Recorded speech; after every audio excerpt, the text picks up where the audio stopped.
Keep on the sunny side, always on the sunny side. Keep on the sunny side of life. It will help us every day, it will brighten all the way. If you keep on the sunny side of life.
Hey, thank you for taking a moment.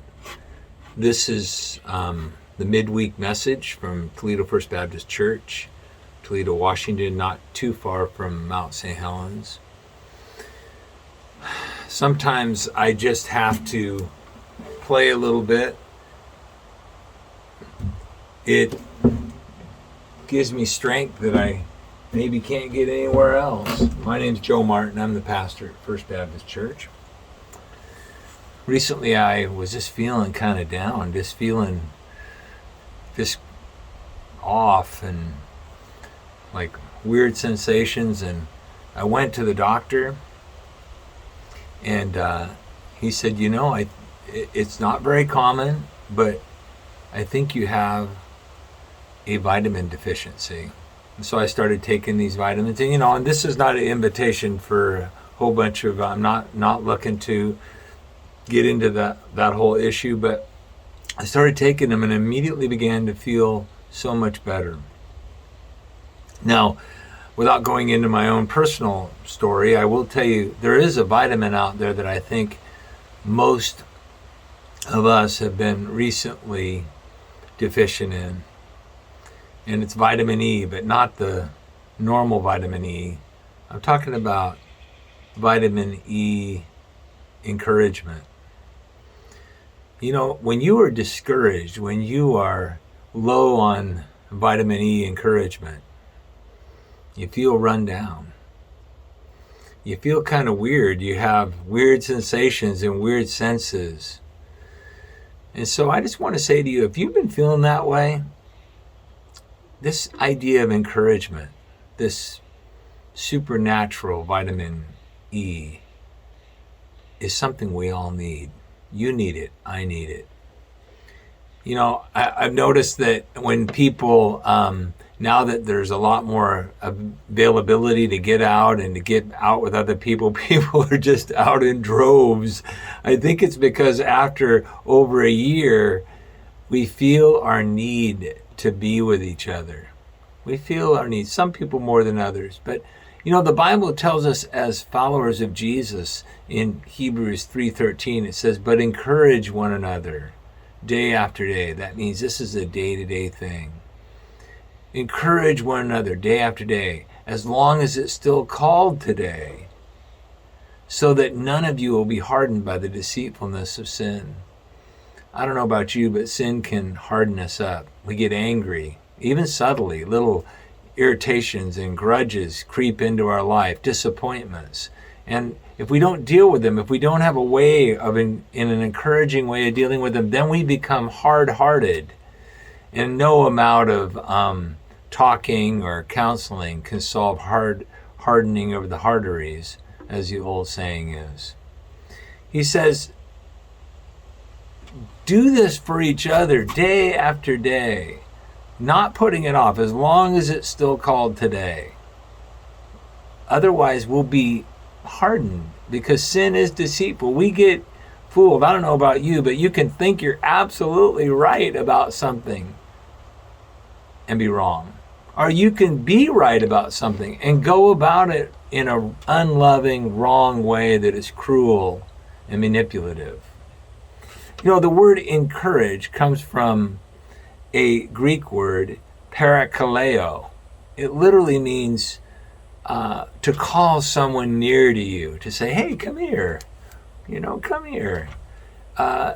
It comes from two words, para, which means beside or near, where we get the word periscope, and kaleo, to call up. It means to invite or invoke. It means to comfort.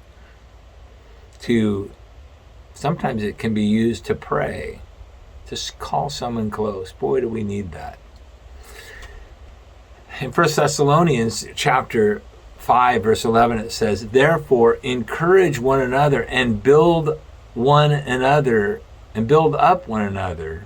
just as you also are doing. Now, that's an interesting word, too, in the Greek language. The word for oikodomeo. It literally means the same as to build a house. It means to construct, to add to someone, to confirm, to edify, to embolden. That's what we need to do. Sometimes we aren't doing it very well. It's easy to get into that wrong mode. In verse 12, it goes on to say in 1 Thessalonians of chapter 5, but we request of you, brethren, that you appreciate those who diligently labor among you and have charge over you in the Lord and give instruction, and that you esteem them very highly in love because of their work. Live in peace with one another. And then he says this basic thing. We urge you, brethren, admonish the unruly, encourage the faint-hearted. Sometimes we just feel faint-hearted. And that includes leaders too. Help the weak. Be patient to everyone. See that no one repays another with evil for evil. This is the idea, and this is common. It's always been common, but it seems more common now. Pay back people. We're going to get them. We're going to go after them. But always seek after that which is good for one another and for all people. Seek the good of one another and for all people. What discourages you most? I'm going to keep asking that question. It helps me understand. What discourages you most? It's good to know that, because you'll see how, if you don't recognize it, then you may find yourself really discouraged without even realizing it. Somebody one time said there are two types of people in our lives. There are the VDPs, that is the very discouraging people. These are folks in your life, in my life, and by the way, we can all be this way at some point. The very discouraging people, this is someone whose communication ends up fixated on the problems around their life. It's easy to do this, especially nowadays with our curated social media feeds. People are fixated on the common problem or problems around them. And what happens is they get so fixated, they lose focus and sometimes even interest or faith that there is a remedy or of a good remedy. This person in your life becomes very draining, depressing. They're always blaming or finding fault and inciting fear and loathing in others. There's a judgmentalism, which has always struck me as quite interesting in a day where people are rejecting absolute truth or truth in general, and yet at the same time functioning very judgmentally toward each other. Often people who are VDPs are grandiose. They have this exalted kind of view of their what they're dealing with.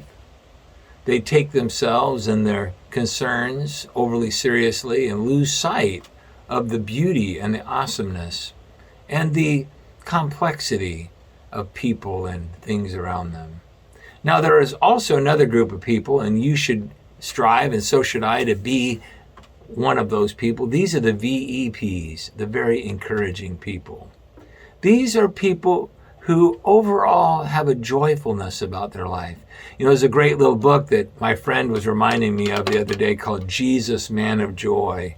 Here's Jesus with all the things that that he had to carry, and the struggles he had, and the injustice he saw, and yet he had joy, and no one ever questioned it. He said, my joy, I came that you might have joy in all of its fullness. These are joyful people. These are the people in your life, and I want to be this, and you want to be this too, that will give hope. They give encouragement, courage. They give in courage. The VEP is the person who is seeking the way of love. It doesn't mean we always get it right, but you're seeking it. And you're seeking the way of healing for those who will receive it.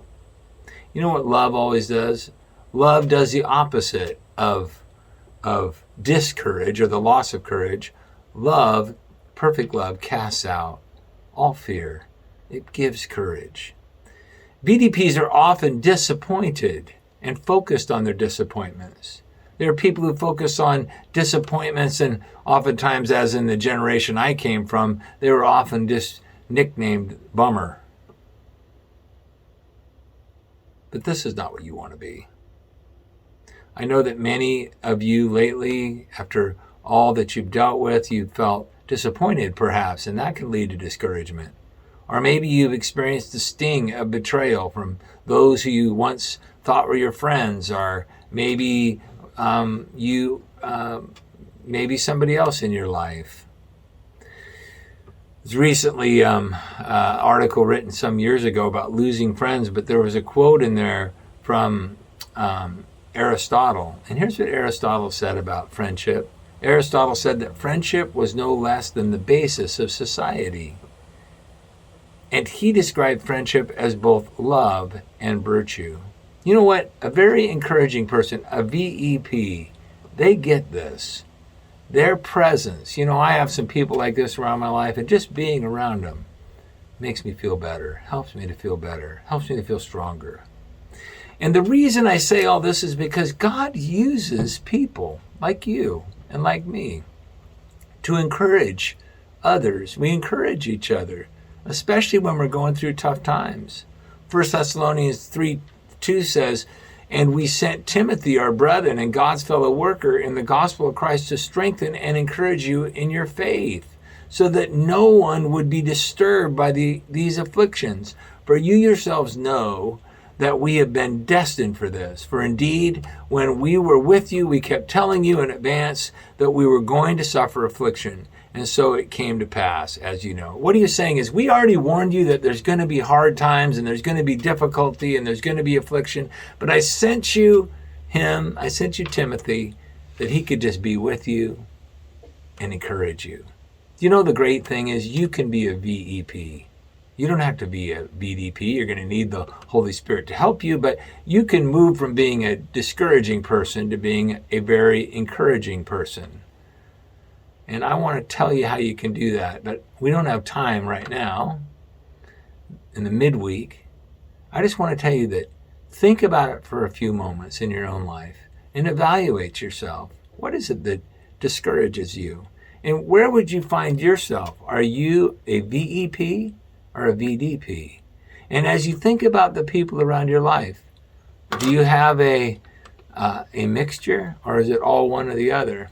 Well, it's always good to do that evaluation. Now, this weekend, in the weekend message, I'm going to talk to you more about how you can practice, and how we as a community, as a body of believers, can practice being VEPs, very encouraging people.